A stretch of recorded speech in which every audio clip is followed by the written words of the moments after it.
Hello అండి అందరికీ welcome to my channel Nani's healthy cooking ఛానల్లో ఈరోజు మనం ఆర్గానిక్ పంట ఎలా పండిస్తున్నారు ఏంటి అవి ఎక్కడ ఉందో చూద్దాము. మరి ఎక్కడైతే మేము మా అక్క వాళ్ళ ఇంటికి వెళ్ళామండి నిన్న దసరా సందర్భంగా హాలిడేస్ వచ్చాయి కాబట్టి మా ఫ్యామిలీస్ మొత్తం మేము వెళ్ళాము. ఈ వాతావరణాన్ని చూసి మేమైతే చాలా ఆస్వాదించామండి.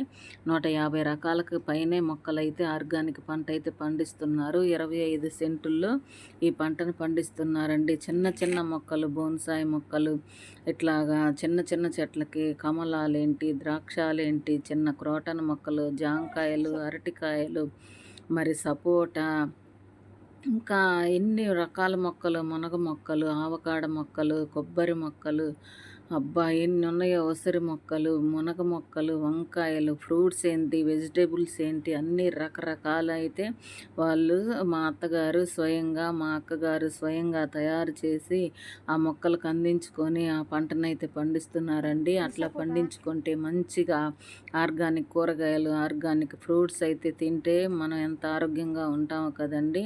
వాళ్ళకైతే దేవుడిచ్చిన వరం అండి అది. మనం కూడా చిన్నగా వీలైతే గనక మన ఇంటి ముందే మనం కూరగాయ వేస్ట్లు, మొక్కలు, ఇట్లా ఫ్రూట్స్ వేస్ట్ అంతా కంపోస్ట్ తయారు చేసుకొని చిన్న కుండీల్లోనైనా సరే కొన్ని మొక్కలు పెంచుకుంటే మనకు మంచి ఆరోగ్యంగా ఉంటాం కదండి.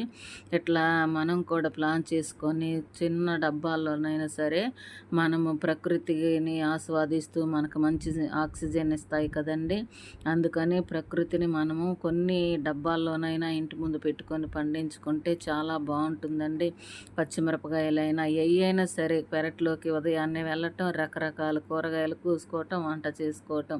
అసలు ఈ ఈ సృష్టి చాలా బాగుంటుంది కదా. ఇది దేవుడిచ్చిన వరం కదండి.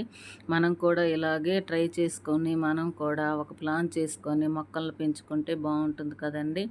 అసలు అరటి మొక్కలు ఎలా ఉన్నాయోనండి. ఈ వీడియో మీకు నచ్చింది అనుకుంటున్నాను. ప్లీజ్ లైక్, షేర్, సబ్స్క్రైబ్ అండి. Thank you for watching.